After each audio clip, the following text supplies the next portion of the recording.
Another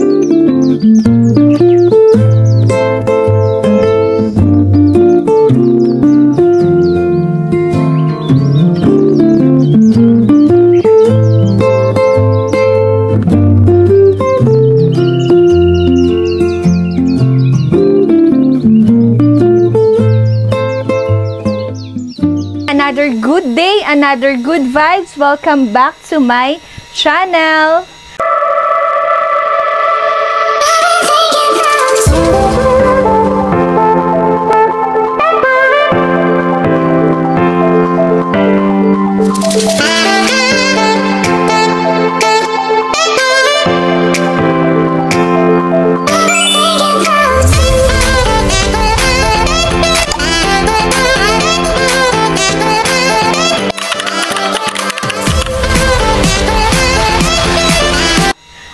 So obviously naman, ang gagawin po natin is cooking. And ang kasama po natin is walang iba kundi yung pinsan ko po na anak po ng bunsong kapatid ng dad ko. Walang iba kundi si Jessica! Hi guys! Welcome Yan. po.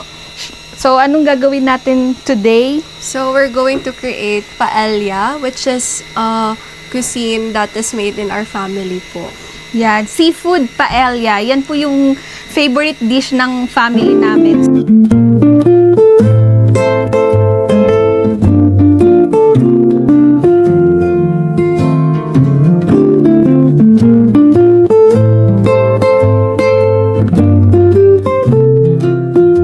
So sana ma-perfect po namin yung pagluto kasi mas magaling pong magluto dito is si Daddy. Tsaka also si Papa din. Yeah. Yun. So, let's start. Paano natin to i-open? Siyempre, dapat hindi namin makakalimutan yung susutin namin pang outfit na being as a kusinera ngayong araw. Susuot po kami ng apron. Tama ba? Yeah. Sana ma-perfect natin to. Buksan ko o ikaw na? Ipiit mo lang yan. Ikaw na. Ang laki. Palak po po. Hindi, okay na yan. Ayan. Hinaka mo na lang. Oo. So, ayun. Siyempre, dapat tigisa tayong sandok. Okay. Ano tayo dito? Work as a team. Sana, sana ma-perfect natin to. O, ikaw, So, anong una munang gagawin natin? First po, magpi-preheat muna tayo ng Okay. ating paella. So, Yan. I mean yung lutuan ng paella. So, ngayon, Pwede na ba siya? I think, natin, shake para evenly yung pag-heat. Ay, oo. Kasi siya eh, malaki yung niya, yung pan niya. Yung pan na yan is pang paella talaga siya. So, marami nang pinagdaanan po tong pan na to. Yeah. Pag may mga occasion yung family namin, nagluluto yung dad ko. Or minsan si Papa din kapag hindi siya busy. Yan. I think okay naman na siguro. No? Meron po kaming fan dahil ang bilis po ng langaw. So, let's open it na. Ang gagamitin naming oil is olive oil. Pero hindi to sponsor. Not sponsored. Yes. Yan. O, so, ikaw na. Kailangan makapag-work tayo as a team.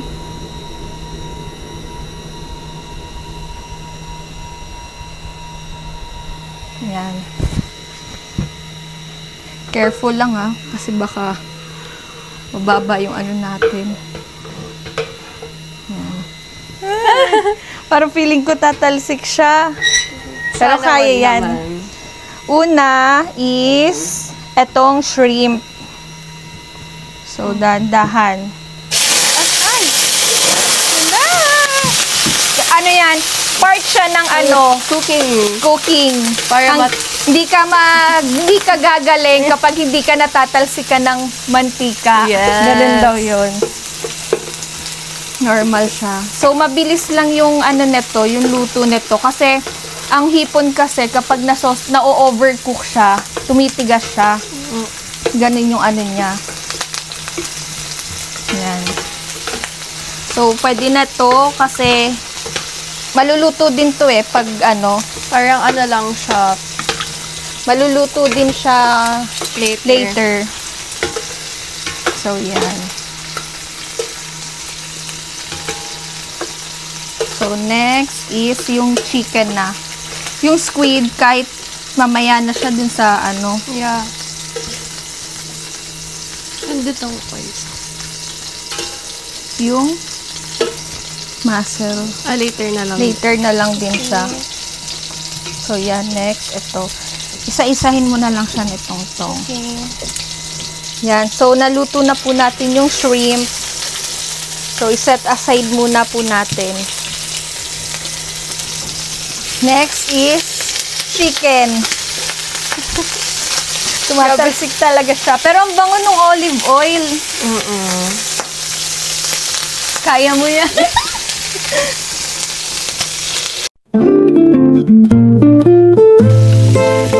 Ano rin siya? Lightly cook lang rin yung chicken. Yeah. Kasi mas-cook din siya later. Oo. Abangan nyo na lang po. Yeah. Surprise! So, kamusta ka naman, Cheska? Kamusta ang school mo? Okay lang naman. Kakatapos lang din ng ano namin. Like, ang dami kasing gawain sa school. Kaya, eto. Oo. So, naisipan kong pagsabi na rin kay atin, available na rin ako. Available, oh. Obvious naman na busy ka sa school kasi di ka nga naka-attend nung gender reveal namin. Kaya nga. So, okay lang yun. Marami namang time pa na ano. Ang importante kasi priority talaga yung studies din. Sila mama nga din, hindi nakapunta Kasi si mama, naka-ano na sila, naka-ready na sila. Kasi si daddy, masama pala yung pakiramdam niya.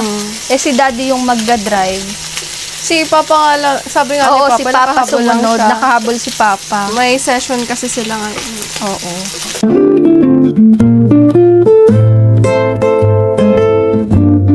Tatanggalin ulit natin. Kasi yung habol po namin dito is yung katas nung shrimp, tas yung chicken. Kasi sa paella, dapat andun lahat yung flavor nung mga sangkap. So, tabi muna natin. What's next? Ito, huli na rin to Okay. Mabilis lang tong. Ito na. Wait lang. I think kinahinaan natin. Oo nga.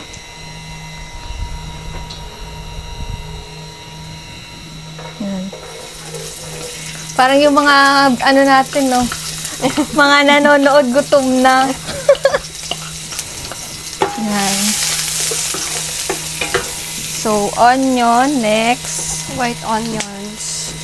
Pero mabilis lang to. Ang matagal kasi sa paggagawa ng seafood paella is yung rice. Yun yung ano niya. Matagal. First time mo to.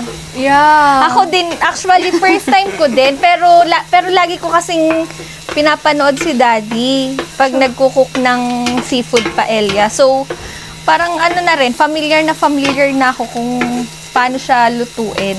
Tsaka ang role ko lang naman sa bahay ay taga-tikim. Taga-tikim. Pero hilig mo rin, di ba? Magluto. Yeah. Yung like carbonara. Yun, di ba I like nagluluto cooking. ko? Pero pag paella kasi parang ang complicated ang process. Kaya di ako Oo. nag-try. Ito first time. Actually, kasi yung seafood paella po, kaya naging favorite dish ng family namin. Kasi yung si Papa, yung close friend niya, na very, very close friend niya is, ano lahi nga yun? Spanish. Si Lolo Wancho. So, nung time na mayor pa si Papa, pag once na may pakain si Papa, yan yung lagi niya rini-request kay Lolo Wancho. Hanggang sa napanood na namin, hanggang sa naging favorite na ni Papa. Actually, yung pagluto nga ni Lolo Wancho ng seafood paella, may ano pa siya may wine. Oo. May ganun pa siya. Hindi ko pa siya natatry. Pero yung gawa yata ni Papa ay, I don't know. ano, Bagay na- yung mga available lang sa atin na ano, like yung gagamitin po naming rice, dapat paella rice yung gagamitin namin kasi hindi pa dumating yung in-order namin. Pero pwede po siya ng kanin, Na may malagkit. na may malagkit. Parang 1 cup of na rice, na natural rice lang po, and then 1 cup rin na malagkit. Importante naman dun yung lasa. Yeah. Ma-achieve. Yan.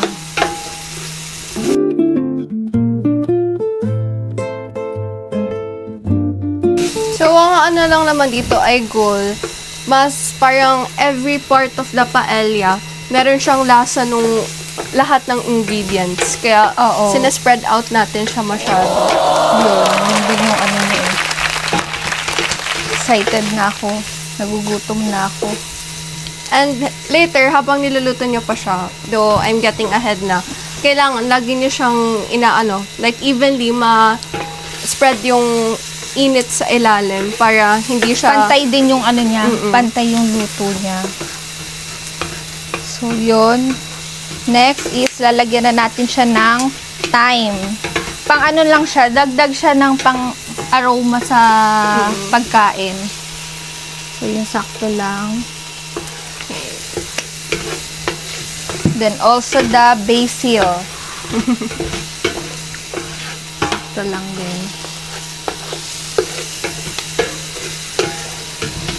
Alaga din po kasi siya talaga sa ano, yung sa halo. Yeah. Wala pala tayong gunting. Dahil pasuyo nga ako ng kutsilyo. Nandyan.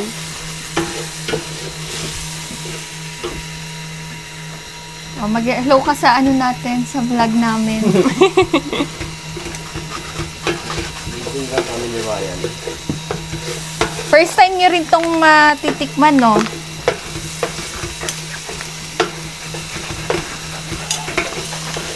Akala ko may tao. May kambing. Yan. So, lalagay na po natin yung tomato sauce. I think parang si Cheska na yung nagluluto talaga. Ako na lang sige, gano'n na lang yung gagawin natin. Ako na lalagay. Ikaw na lang yung bala Gasa. Oo. Okay. So, next, ito na po. Ito po malagkit, tsaka rice. Hindi, i-ano mo muna siya. Ano yung hahaluin mo muna siya. Para magkaroon ng oo. taste. Okay. So, yan. Tapos ito. Tapos lalagyan rin po siyang water. Pero, i-mix mo muna siya sa Dun sa... tomato sauce. Okay. Sa... Pwede pong makingi ng tubig. Andyan po. Hindi na po kayo maka-exit dito at naharangan na po. Paghalo sa pag-mix.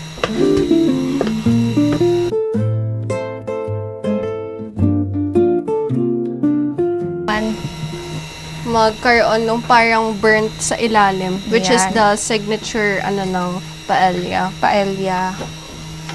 Parang dapat nakaano siya, di ba? Pantay. Then let's wait na lang until okay na yung rice. Wait lang, lagyan na natin siya ng patis. Para later, konti na lang yung alat natin if ever na kulang siya sa alat. Yan. Siguro i-mix mo muna ulit lahat para kumalat yung ano niya. Maki-ano po kasi ito eh. Thank you, Ryan. Maki-water. Okay na yan.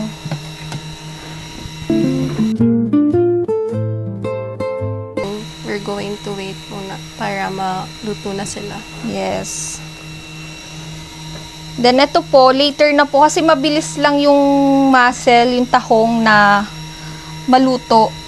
So, tsaka, ito rin pong pusit. Pag na-overcook din po kasi yung pusit, ano siya, tumitigas din siya. So, mamaya na natin siya ilalagay. Pag mga nasa halfway na yung luto nung seafood paella, tsaka po natin siya ilalagay.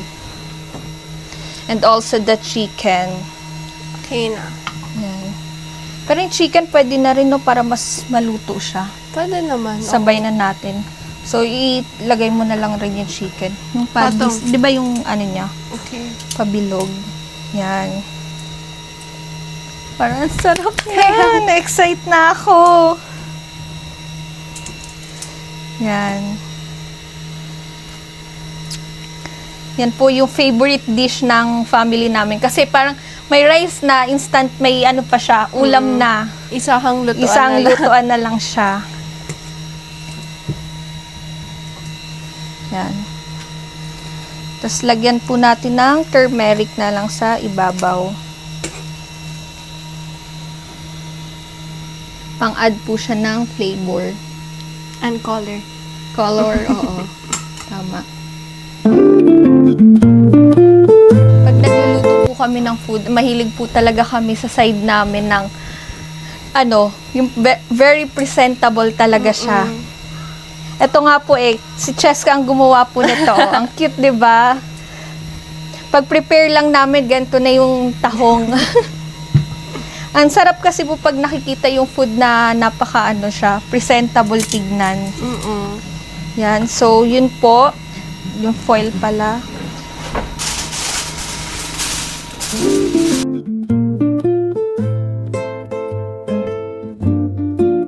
So, yun.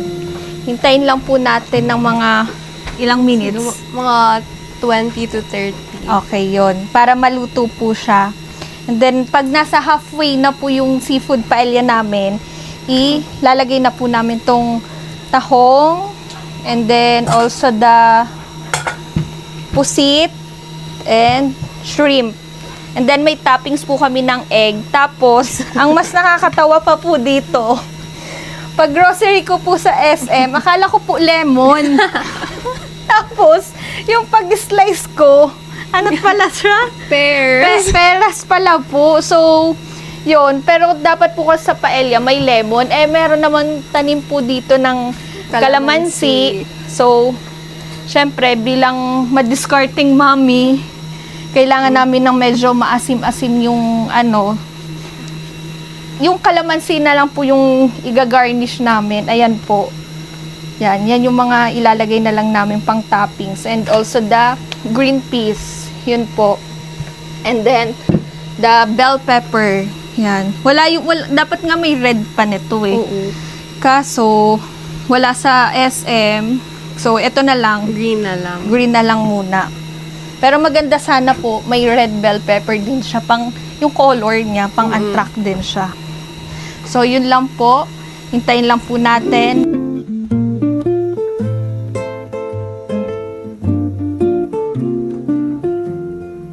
We're halfway done na. Ilalagay na po namin yung tahong, pusit, tsaka shrimp po. So, sana perfect yung ano, pag-open natin. Sana luto. Oh, Yun. ang sarap. Medyo. Tapos may dodog. Sino po? Mama. Pwede niyo pong sagot. Oo. Ikaw naman Ayan. ate. So, Mama is calling. Ayan po. Hello, Ma? Eto na, Ma. Malapit na siya matapos. Excited na po ba kayo? We. Alin po, Ma? Anong inisahog nyo? Secret! Siyempre, yung mga favorite natin na kasama ng seafood paella. Yes. O sige, hintayin namin ah. Yes, Ma. Excited na pala kayo dyan. Yun. So, nagluluto po kasi kami dito ni Cheska. So, yung mag-taste test po nito is sila Mama. And then sila Dan, tsaka si Ryan. O, okay. Yun. Sila magte-taste. Yes, Mama. O, sige. Yan po. Bye-bye. Love you. Love you. Yan. Si Cheska po binabaan na tayo. Manonood na naman Excited na po ang aming mama na kumain ng seafood paella. Di na po sila makapaghintay. Ay,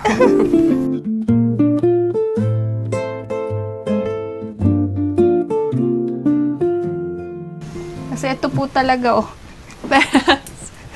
Peras po pala talaga siya. Akala ko lemon.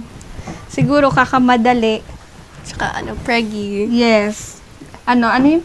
Pregnant brain.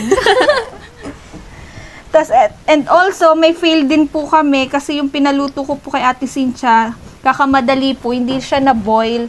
Pero I think, ano naman siya dito. Medyo magiging luto. Maluluto naman siya dito. So, yan. So, tatanungin kita, Cheska, kamusta naman yung pagiging childhood mo, yung mga ganun? Yung childhood ko naman, sige, bigyan na lang nating emphasis yung kasama ko si Ate Jenny. Kasi Oo. nung nasa Manila pa kami, lagi kaming dinadalaw nila Ate Jenny, tapos nung nagbabakasyon, so sila yung nag-aalaga sa akin nung bata Oo, pa ako. yun. Tapos naman, like, very cutesy. Yun. Ilang taon ka nga nung umuwi ka from US, di ba? 3 years old. Yun. Tas so, syempre, dahil sobrang cute kasi ni Cheska nung baby, sabik na sabik kaming laging alagaan. Pinag-aagawan nga namin si Cheska naalagaan siya Tas yun. So, happy ka naman. Oh, happy naman yung childhood ko. Tsaka, especially kasama ko yung mga cousins ko nun. Like, sila kasi nun, like, na sila, mga teenager. Tapos ako Oo. parang, ako lang yung nag-iisang maliit kasi. Baby namin siya. Yan. Kaya yun. Tapos lagi rin nila ako nung dati pinaprank.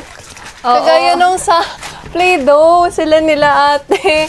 Tapos naniniwala ako dati na yung Play-Doh, kinakain talaga nila. Tapos ako, minsan may mga kulitan din kami magpipinsan na yung mga, hindi naman actually na bulihan na yung parang ganun lang yung kulitan namin. Mga kalokohan namin nun. Tapos yun. Masaya naman. So, kamusta naman na pagpapalaki sa'yo ni Mama? Kasi sa amin, nung time na kami, na kay Mama kami, di ba, pagbakasyon, naalala ko nun yung parang, sa condo nun, so, sa condo, yung baba nun, Robinsons na po, Robinsons, Manila. So, mag-grocery. Syempre, as teenager, may mga kulit-kulit, gusto namin makapaggala sa Rob Manila. Pero ang paalam namin kay Mama is, bibili lang sa grocery. So, yung pag-ano sa amin ni Mama, strict po kasi si Mama, lalo na mga babae po kami. So, mag-grocery kami, na yun ang paalam namin. Pero hindi, mamamasyal lang kami sa department store or sa Rob Manila. So, mapapalot to ni Mama, malalaman na niya. Kami na ni Ate Lowain. Ang alam niya, grocery. So, mindset na ni Mama, pag grocery, dapat 15 minutes lang. Mga ganyan. So, pag sa 15 minutes, di pa kami nakabalik. Gagalitan na kami niyan. Kaya yung gala namin sa ng Rob Manila, alam mo yung para hindi kami yung literal na namamasyal na tamang walking. Alam mo yung nagmamadali kayo, malibot lang namin yung Rob Manila. Yun lang, yung mga ganon. Sa'yo, paano ka pinalaki ni Mama? sa akin naman, si Mama, super strict naman niya. Same din. Same lang din. Like, ang sa akin naman, sumasama na siya sa bawat gala ko nun dati. Like, even kay Mommy, hanggang sa kanila, hanggang sa akin, laging nandun lang si Mama. Kahit maghintay lang siya ng matagal. Basta, nasa sakyan lang. Basta nakamonitor siya. Yun nga. Kaya, ayun. Cute naman.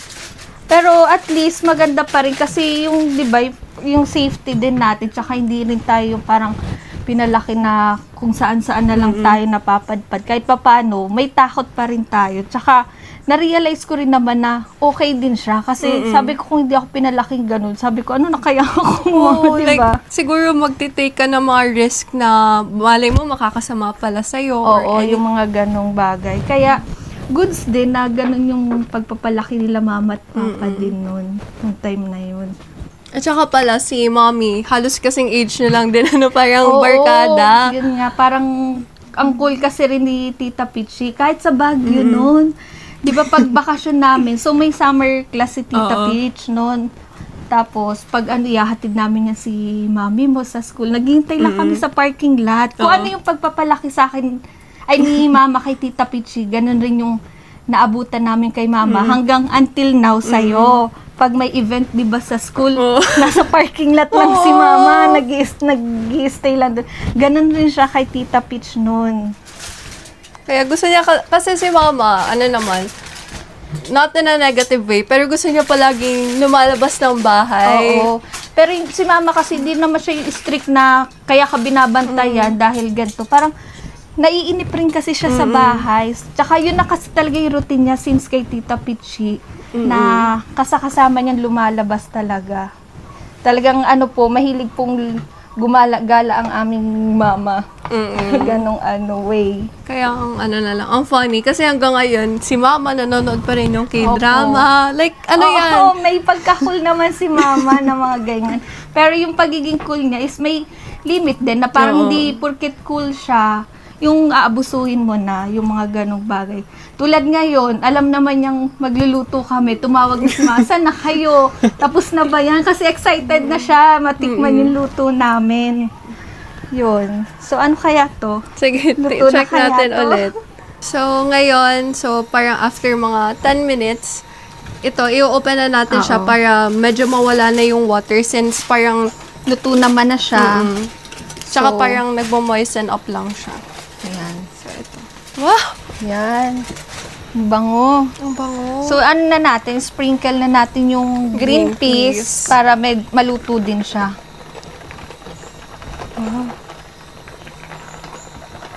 Excited na po ang mga senior citizen sa bahay na matikman ng aming luto ni Cheska. And as you can see, mukha naman na siyang... Na-achieve naman natin yung Yeah. ano niya. At Yung saka- pagluluto ng paella. At saka sa mga viewers natin, though ang ina-achieve natin ay yung burnt taste, wag tayo masyado rin kumain ng yung mga nasa, hindi naman sa sa mga nasa street food, pero wag natin kakainin yung mga sunog na part since nakaka-produce yun ng carcinogens na parang nakaka-trigger ng cancer. So, fun fact sa natin. Sa mga viewers, 'di ba? Kahit sa naman kahit hindi naman siya sa pag-grill ng yung mga tutong or yung sunog, kahit sa pagluto din, mahirap din kumain talaga. Kaya lang naman, para maka-raise lang din ng awareness. Yes. Siyempre, health is wealth, 'di ba? Yes. Yun ang pinaka-importante sa atin.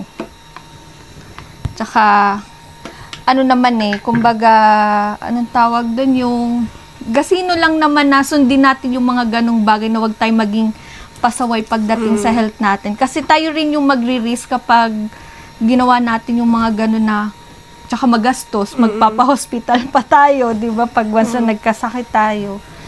So, effort na lang na sundin rin natin yung, bigyan rin natin yung katawan natin ng pagiging healthy living. Tsaka prevention is better than cure. Yan, di ba? Yun yung pinaka-important din. Although minsan, syempre kahit pa paano, medyo, anong tawag ba? Paano ko ba sasabihin na, yung mga bawal na food, yung like kunyari, yung chicharong bituka, chicharong bulaklak, okay lang naman kumain, pero hindi siya yung usually na talagang, yun yung magiging snacks mo or yung talagang madalas mong kainin. Wala namang masama, kahit pa paano, medyo kailangan rin nating makatikim-tikim ng ganun. Kumbaga, balance lang dapat yung Ayun, naluto na rin yung niya, yung chicken. Oo, diba? So, ihintayin na lang po nating medyo mag-dry kasi di pa siya ganun po ka-dry dahil yung pinang-cover namin foil, nagmo-moist siya, so nagwo-water yung ibabaw niya. So, dapat medyo dry na siya lahat. Pero hindi siya yung typical na dry para may juicy din yung niya. Pero dito sa part na to medyo okay na eh. What do you think? Thinking of you? Yeah. What do you think? Siguro maybe iusog natin dito para ito yung medyo malutong part naman. Kasi this side naman is okay na siya. Okay. So, medyo siya, time consuming. Opo. Patience. Patience talaga ang kailangan. Kailangan sa pagluluto ng paella. Usually, lahat naman sa pagluluto, mahirap siyang madaliin. Kasi yung pag minamadali mo kasi, mas dun nag-feel yung pagluluto. Tsaka mas masarap pag made with love. Yeah. Cook with love din also. Yeah. Mas masarap. Ang bango na niya, actually. Yan, 2 to 3 minutes, then okay Go na. na. Go na. Ready to serve na ang aming seafood paella. So, hello everyone. Yung aming seafood paella is ready to serve na. So, Yes. it's sticky man na. So, hindi po kami dito magtitikim kasi yung naghihintay po sa amin sa bahay, sila mama, sila papa is excited nang tikman yung luto naming seafood paella. So, sana na-achieve namin yung lasa. Sana magustuhan nila yung aming seafood paella. So, let's go. We're going home na po. So, doon na po namin siya titikman. Kasi may naghihintay na talaga. Hindi na sila makapaghintay. Gutom na pati. Gutom na po sila. So, yun. Bye Sige, po. bye po. Ayan po si Tita Pichi at si Cheska. Ready to serve na po ang aming paella. Yan. Favorite din po yan ni Tita.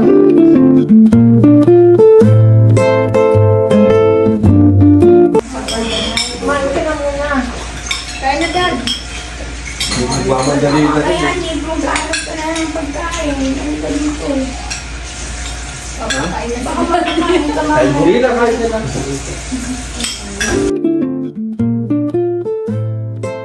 Oo, Dad. Kaya nga, tikman mo nga.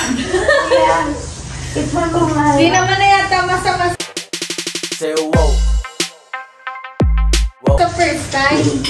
Ayun na yung kay Tita Peach. Hindi ko nakahandle na. Ako na, Tita. Sayang yan. Yung mga followers ka taga-dagit, saan po yun? Dito sa Lago. Mga ganun. Dagit. Mas kasi sila, Dad, sa mga liblib na lugar. Kahit naman. Yung kakunting magaling tinikim din doon. Mamaya na ako, bebelot, kaya.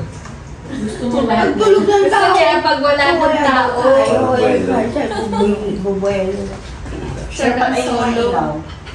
Hindi ko magana. Hindi ka rin parang. Good. Nice cooking. I like it very much.